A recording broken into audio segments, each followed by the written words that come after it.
My name is Keith Scott Mumby.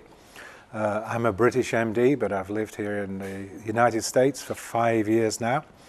And I'm a published author. My specialty in medicine has been always alternative things, like nutrition, natural therapies. I made my name internationally in the 80s in the subject of food allergy. You'd call me kind of alternative, but I don't like to think of it as alternative medicine so much as advanced medicine. This is where medicine of the future is going. The drug-based paradigm is really running out of steam, and I think the more and more people are suspicious of it and certainly aware that it doesn't really deliver. So there's a natural, I found a great hunger for information in this field. People want to know the facts, and there's a fully trained MD. By the way, we don't get the degree MD in Britain. It's Bachelor of Medicine, Bachelor of Surgery, but that's the equivalent of your MD here. Since then, I've got an international MD and a PhD. I've been professor in 2 universities. I'm currently a visiting professor in the Open International University for Complementary Medicines. And I found that the number one thing that people want is information. There's a thirst for books. It's no problem to me. I don't suffer with, I've never had writer's block. I have writer's diarrhea, if anything. I love to write, and I run a busy website. And it's a great pleasure to come along and talk to the library service about the position of an author, what we want, what we'd look forward to. Libraries are very special to me. I spent a lot of time in libraries when I was a kid. I used to read a couple of books a week. I used to thirst for books. I'm talking back in the 50s and 60s. I'm sure that in some way this conditioned my child's mind, made it kind of plastic and receptive. Anyway, somehow, I'm known to have a kind of encyclopedic retention now. And I'm sure it was all these early days. But anyway, this is what libraries meant to me. I learned stuff. I became a competent scholar. And it was important. We came from a very humble family. There was no way I'd have ever got to university if it weren't for the fact that I got 100% scholarship. And in fact, I'm the first person in my family on either side, either branch, in any generation, who ever got to university. My sister was the second. And I can put all that down to libraries. So I'm very grateful to libraries and what they do.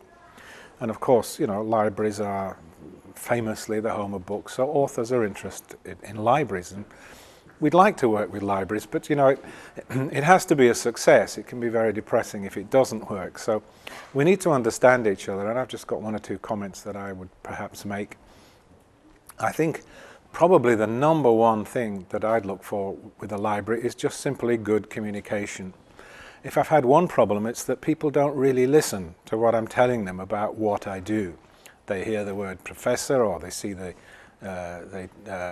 my degree, MD, and they think that they've understood me, and I'm not at all like a normal professor or a normal MD. I have very special messages, and people come to me and read my books because I tell them things that they don't hear from the ordinary MD. But if I don't get this dimension across to the library, then how is it going to get across to the public? I have a saying, if the library doesn't know, then the public are not going to know. So if I'm there for an event, I think it's very critical the library listen to what I tell them I do and what I tell them the emphasis is. I've been pretty well at the top of my game for 35 years or more. When I say that, I've been internationally known. I've been on TV in every continent, radio. I've just lost track of all these things. I carved a very special message, and there's really only me that understands the message. So I'd like to feel I'm being listened to when I say, this is what I do, and this is what people will be interested in.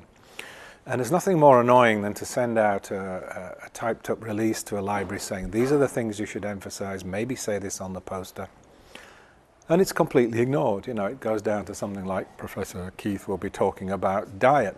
Now, I'm well known, internationally known for food allergies and nutrition, but that's not the same as diet. I don't do the South Beach diet and the Atkins diet and the food type diet.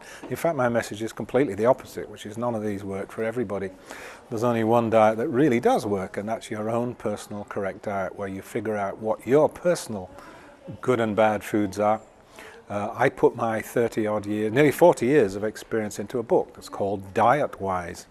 And that's the one I usually visit most with libraries for, because I think it's a very important message to get out there. It overrides everything you've read and all the cliches, everything you hear on CNN and CBS about diet, it all amounts to nothing if you're intolerant of certain foods. You know, for example, I had a patient who was sick almost to the point of dying. She had bloody diarrhea and colitis for 20 odd years, and it turned out to be lettuce. So what's the good of telling her about healthy foods? You know, she ate salads because she was told they were healthy and they were killing her. As soon as we found what the problem was and she stopped, she recovered completely. She was never ill again. So you see what I'm saying here, that my message is different, and it's important that people who are going to communicate to the public about what I do get it right.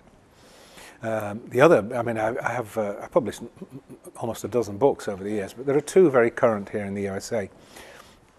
The other one is on a big modern theme, which is energy medicine. But I don't mean the woo-woo. Yes, I know we're here in California, but I'm not a woo-woo. And I don't mean energy medicine in that sense. I'm talking about scientific energy medicine, particularly electromagnetic devices and sensors, detectors, computer-based things. Some of it's very esoteric. But I titled my book Virtual Medicine, and I kind of liken it to Dr. Kildare meets Chinese and Oriental medicine in cyberspace. That's probably the way to sum it up. But again, you see, a unique message. So if promotion from the library doesn't listen to what I'm saying, then you're not going to find the audience, people who would like to hear from a world-class expert about things like this, and then they're not going to get to hear of me, and therefore they won't show. It's a disappointment for everybody, because there's nothing more disappointing for an author than showing for an event and realizing you have a really great message and there are not enough people there. That's probably the biggest disappointment you can do. I mean, I've spoken to huge audiences and I've spoken to tiny audiences. And usually it's been a breakdown in communication when the audience didn't show, you know, because I know the audience is there. Look, I know my game. I know the media like these things. I know the public do. So trust me when I say you can always turn out a good audience if you promote these kind of things. It's current, you only have to look in, Cosmopolitan, I mean, Marie Claire, the big magazine, they're all full of fascinating stories. People are really into medical ideas, new breakthroughs. Hey, I was in Marie Claire once. I had an 8-page spread in Marie Claire. These kind of things people like. So if you communicate it in the proper way, I'm sure it's not difficult to turn out a big audience. The other thing I think I look for, especially from a library when we turn up for an event, is that some help. I've been to libraries where there's kind of one staff member there, nobody to even help me unload boxes of books, nobody to tell me where the room is. I have to go and ask. And it makes you feel very unwelcome and unwanted, and you've agreed to, give your time and do some stuff to help the library. It's not as if the library is doing me a big favor. I'm doing the library a big favor too. It should be symbiotic. So it would be nice to be welcomed and to be helped, and if possible have somebody assigned who understands things like the technical thing. I mean, that's another common bugaboo. You turn up to a venue, there's no way of projecting your slides or PowerPoint, and it can be a big problem. It's a disappointment for the audience, a disappointment for the author. I imagine it's a disappointment for the library, but I've been to events where there was almost no presence of the library, just some janitorial person who was in there to open the door, and then it was take care of yourself. I even remember one event in northern Los Angeles, I better not mention exactly which library. I had to lay out the chairs myself. I mean, that's how bad it was. So please, folks, if we're going to do an event, let's work together, let's maximize it and get the best out of it for all of us. Remember, the public are not always just looking for top celebrity authors. I know we live in a celebrity town, okay? I've heard it said that in LA County, everyone's 1 or 2 steps from somebody in Hollywood who's connected with Hollywood. But hey, there's lots of fascinating things in life apart from just meeting fancy people who've carved fancy lives. At the end of the day, we're talking libraries, we're talking books, and the core issue surely is information. People are looking for all kinds of information, and if you can connect up the right authors with the good information, with the audience that's looking for that information, there's no reason it can't be a spectacularly successful event. And I'd like to say a special thanks to MCLS and the big box event. That's what's brought me here. Great pleasure to meet people and really work with people. It's been great. Thank you very much.